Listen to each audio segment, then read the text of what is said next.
जय श्री राम। नमस्कार दर्शक बंधु, आपण माने भल पाउथिबा आपणकर प्रिय यूट्यूब चैनल को स्वागत जनाउछि। बंधुगण, आजिर भिडियोटी बहुत महत्वपूर्ण भिडियो अटे। बंधुगण, मुह को सुंदर रखिया पाई बजाररू विभिन्न प्रकार फेशियल क्रीम व्यवहार करिथांती, किंतु ताहार साइड इफेक्ट मध्य बहुत रही थाए। प्राकृतिक उपाय किपरि संपूर्ण घरोई उपचार चेहरा को सुंदर करवा आज सही विषय रे आलोचना करिबा। एक टमाटो काटी नियंतु, ताकू चेहरा रे भल भाव रे घसी दियंतु, तार रस चेहरा रे माड़ी लगांतु। 10 रु 15 मिनिट पर ठंडा पानी रे धोई दियंतु।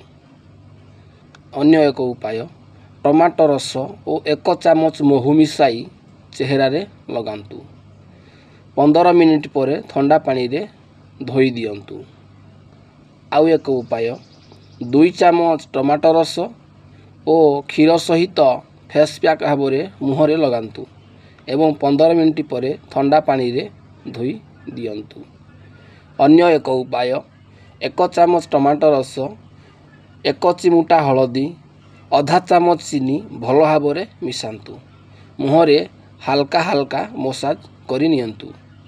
2 रु 3 मिनिट मसाज करि पारिबे एवं 15 मिनिट पर धोइबे।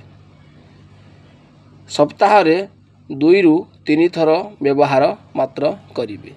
प्रथमे एहाकू मसाज भाव रे व्यवहार करिबे। आशा करूछि भिडियोटी आपण मानकू बहुत महत्वपूर्ण होइथिबो। तेणु मो चैनल को लाइक करंतु, सब्सक्राइब करि नियंतु, कारण एहिपरि नुआ नुआ भिडियो सब बेले चैनल रे पाई परिबे।